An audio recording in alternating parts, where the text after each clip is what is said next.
Dans la vallée, oh, na na na na na na na. Dans la vallée, oh, de na na na na. Dans la vallée, oh, de na na na na. Dans la vallée, oh, de na na na na. Dans la vallée, oh, de na na na na. Dans la vallée. Ça va aller, pas de panique, on va sortir de là. Attends, regardez, t'es bouclé où déjà? Dans une boucle?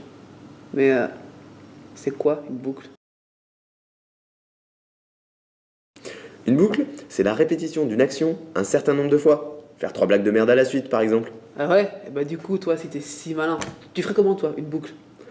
Eh ben, ça dépend. Il y en a plusieurs sortes. Les boucles while et les boucles for. On va voir ça tout de suite. Une boucle for, c'est la répétition d'une action un certain nombre de fois. Prenons un exemple. Une animalerie. On va compter les animaux. Ouais, on en bat le moyen, moi aussi. Hein.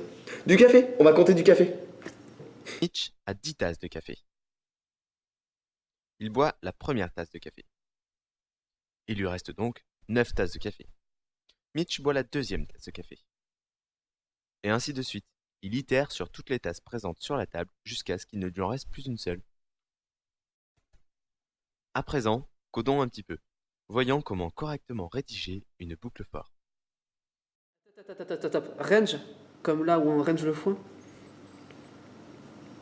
On commence par le mot-clé for pour signifier à Python que l'on va faire une boucle.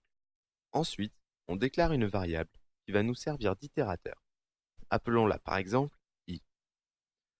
Vient ensuite le mot-clé in qui signifie à Python où il doit aller chercher les valeurs que la variable i prendra à chaque tour de boucle. Ici, nous générons une liste de nombres de 0 à 9 grâce à la fonction range. Facile, comme t'avais dit.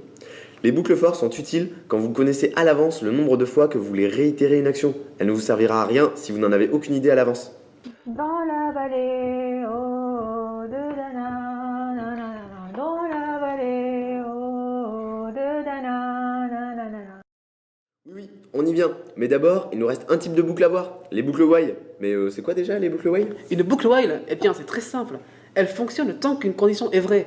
Si la condition est fausse, elle s'arrête. Boum! Terminé. Mais qu'est-ce qu'il y a? Est-ce que ça te semble abstrait? Confus?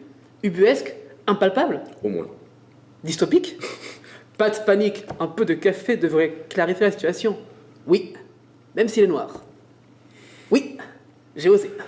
On passe à la suite. Mitch a une grande marmite de café. Mais Mitch a également envie de se regarder sa série policière préférée. Du coup, Mitch télécharge légalement le dernier épisode de sa série qu'il a attendu toute la semaine. Mais un téléchargement, c'est long. Et quand c'est long, c'est chiant. Du coup, tant qu'il n'a pas fini, Mitch boit du café. Ça ira, on lui a préparé beaucoup de café. Ainsi, à chaque tour de boucle, si le téléchargement n'est pas terminé, il reprend un café. C'est bon, le téléchargement est fini. Mitch arrête de boire son café. À présent, voyons comment rédiger ça en Python. Tout commence avec le mot-clé while. Encore un mot-clé? Oui, encore un mot-clé. C'est comme ça que Python communique. T'as fini d'interrompre? Pardon. Donc, on écrit le mot-clé while. C'est comme ça que ça commence. Ensuite, on écrit notre condition. Ici, on download. Est-ce que le téléchargement continue? Oui. Donc, Mitch boit un café. Si jamais on vérifie le téléchargement et qu'on constate qu'il est terminé, on dira que downloading est faux. À ce moment-là, on sortira de la boucle sans que Mitch puisse prendre notre café. Pas de respect. Pas de respect, ni de connaissance du nombre d'itérations. On a juste besoin d'une condition. Plutôt pratique quand on ne sait pas combien de fois s'exécuter la boucle. En effet, tout ce qu'on peut voir, c'est que dans les deux cas, on sait à quel moment sortir de la boucle. Dans un cas, on le définit à l'avance avec la longueur de la liste. Dans l'autre cas, on a simplement besoin d'une condition de sortie. Enfin ça, c'est vrai quand on fait attention à ce qu'on fait. Imagine que tu fasses une boucle while et que, pendant ton téléchargement, la connexion se coupe. Ton téléchargement ne se terminera donc jamais. Quand est-ce que tu sors de la boucle alors? Voilà. Ici, on a juste regardé si le téléchargement est terminé. On n'a pas pensé aux autres raisons qui pourraient arrêter le téléchargement en cours de route. Dans la vallée, oh, de na na na na na. Dans la vallée, oh, de na na na na. Facile. Bouge pas. Attention les yeux.